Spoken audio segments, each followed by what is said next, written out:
Watching Micah and Irina act like high school mean girls in this season of Love is Blind made me realize that this behavior is it's so recognizable that it absolutely has to be some sort of psychological phenomenon. And it turns out it is actually a thing.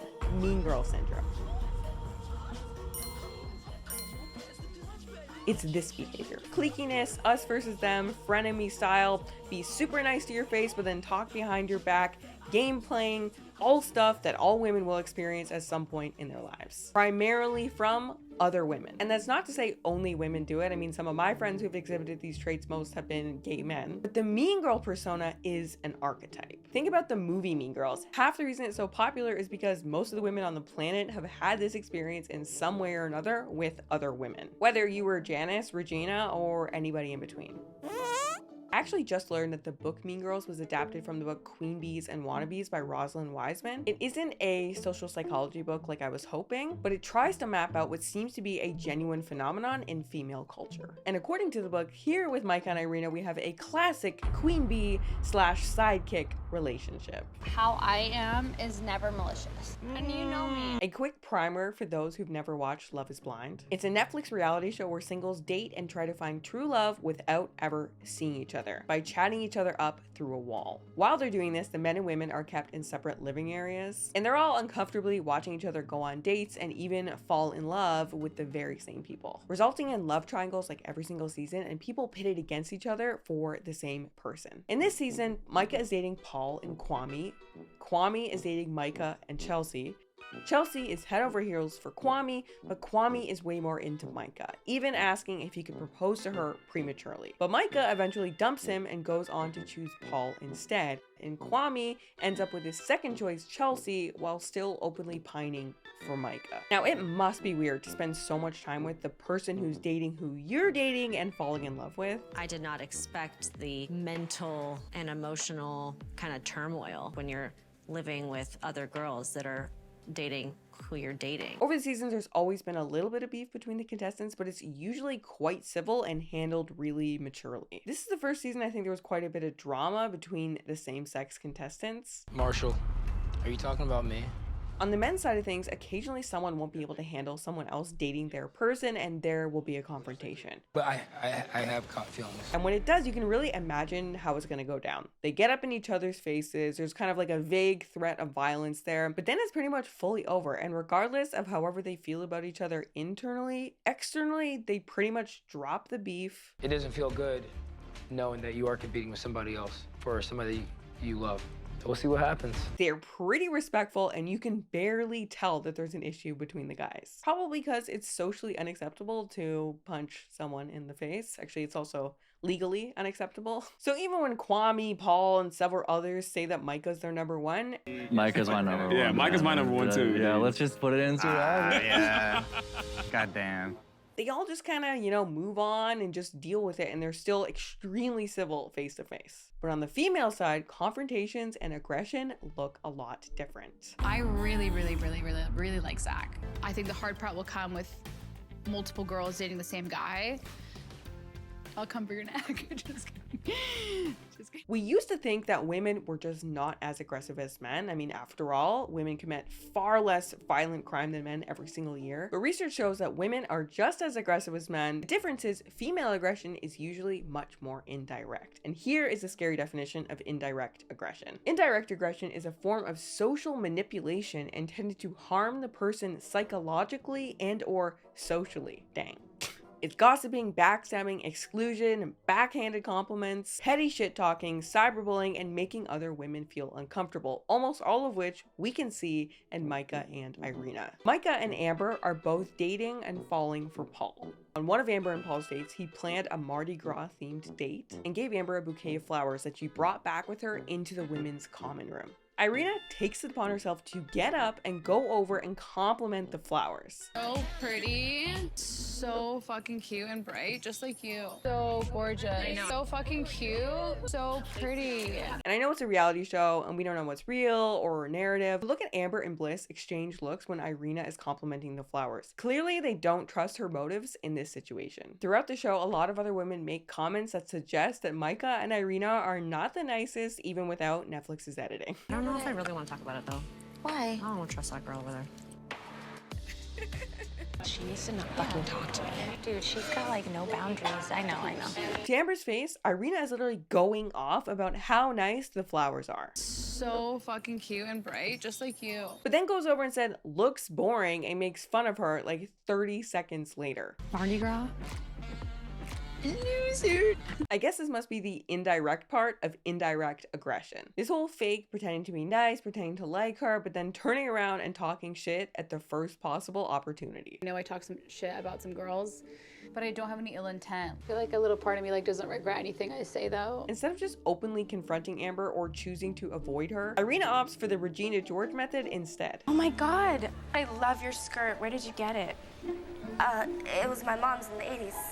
Vintage. So adorable. That is the ugliest effing skirt I've ever seen. In both instances, Regina and Irina are going out of their way to be nice to someone, but in reality, they're actually just being covert bullies. Apparently, this is another feature of indirect aggression. The perpetrator attempts to inflict pain in such a manner that he or she makes it seem as though there has been no intention to hurt at all. It's funny because it's so counterintuitive that if you don't like someone, like, why would you go up and compliment them? And yet, that is exactly what girls do sometimes. Oh my god, how fat is Erin? Disgusting. Seriously, she's put on so much weight. Fucking fork. Hey Erin, have you lost weight lately? You look really good. Do you need a tampon, Jemay? She's being a fucking bitch. You can literally see on the women's faces in the flower scene that they're like, is this bitch trying to start something with me right now? It's exactly like that clip from Mean Girls. I knew how this would be settled in the animal world. But this was girl world. And in girl world, all the fighting had to be sneaky. For some reason, when women don't like each other, it's often a keep your friends close and your enemies closer type thing. And this literally happens even within groups of friends, where you can be friends with someone but actually talk mad shit behind their back and secretly hate their guts. But I don't know about you guys, but like at this stage in life, I'm like, ain't nobody got time for that. A lot of this behavior tends to end in like high school, maybe college. After that, we mostly mature out of it, which is part of why I feel like it made it so weird to see high school level mean girl stuff in adults in Love is Blind. Eventually, Micah and Paul decide to get engaged. Micah dumps Kwame and Paul dumps Amber. Micah is anxiously waiting for Amber to come back in the room, knowing that Paul has just dumped her. Micah can't hide her smile, and Irina is literally jumping for joy after seeing her upset. Pretty mean and callous behavior, and probably why these girls got so much hate online. But apparently, even female fruit flies show aggression toward other female fruit flies when it comes to competing for the same mate. Aggression in general is thought to be an adaptive set of behaviors that allows animals to compete against one another for limited resources. In this case, the limited resources are Paul and Zach. I'll come for your neck.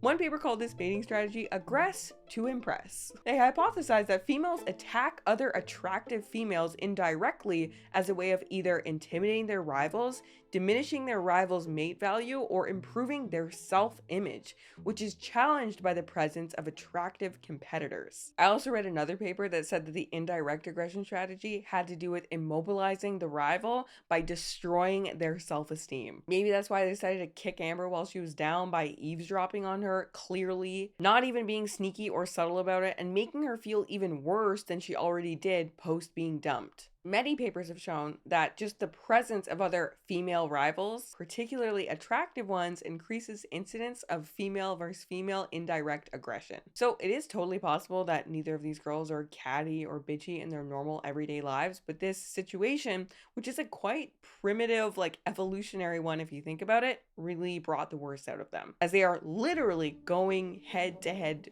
for a mate for these limited resources. I also came across this ridiculous study where researchers had a woman pose as a research assistant. She would come in the room acting as a research assistant, wearing either like a t-shirt and a loose top, or a mini skirt and cleavage bearing t-shirt. In the t-shirt condition, all the women were civil, but the mini skirt condition prompted quote unquote catty behavior. It was a very controversial paper, as you can imagine. Like maybe the catty behavior was women being taken aback by a social norm violation. If it's 10 a.m., everyone else is wearing a lab coat, and she comes in dressed like this, then maybe they're just making fun of her for her being out of place. I don't know that if it proves something about competition. But still, I mean, I get you guys are competing for mace, but you guys didn't have to literally jump for joy when someone else came in crying after getting dumped. But the pool scene had to be the absolute height of mean girl behavior. Although I don't really know that we can say that this is a female thing, it's just kind of more of like a bitch ass thing. If you haven't seen the show, after proposing and falling in love, the couples are sent to Mexico to consummate their relationship. Is consummate the right word, or does that just mean sex? I think it means Anyway, after the couples spend a few days alone at the resort, they all get to meet up again. Why? Definitely for the sole purpose of Netflix drumming up some drama between the old love triangles and the couples that could have been, but were not. When Micah meets Kwame, she indirectly, but also very, very directly, reminds him over and over and over again that she was the one that got away. I don't know, I just want you to be so happy, and like I hope that Chelsea's like that person that makes you happy. I'm just like still here. And immediately the entire afternoon, Micah and Irina are literally having the time of their lives, leading Kwame on right in front of Chelsea. Kwame!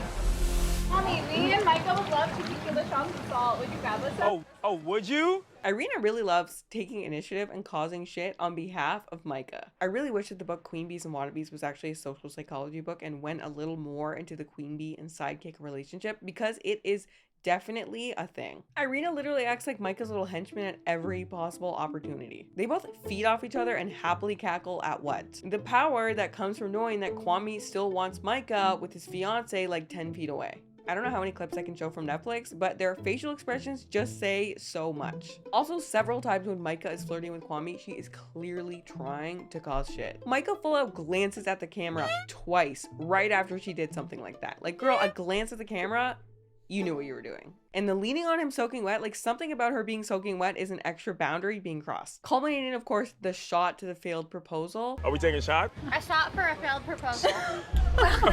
Failed proposal? That triggers what seems to be an hour-long, very touchy-feely conversation between Micah and Kwame, where they literally hold hands. And Micah straight up says that she loves him multiple times. Like, what's the point of all this? It seems like just one big power trip or a game to them. Meanwhile, both girls must know that so many people stand to get hurt in this situation. Micah knows she doesn't want Kwame. She literally turned him down like 24 hours ago. And she knows Chelsea is madly in love with Kwame. Like, they keep literally making fun of her for it. But they seem to be straight up reveling in the power that they have to play games with other people's emotions. It's just so interesting to think about the potential psychological underpinnings of this. Here we have a female jockeying for the role of alpha. She knows that to demonstrate her power, she must humiliate her rival and leave absolutely no question that she could, in fact, pure bitch. Hope you guys enjoyed this video, and I will see you in the next one.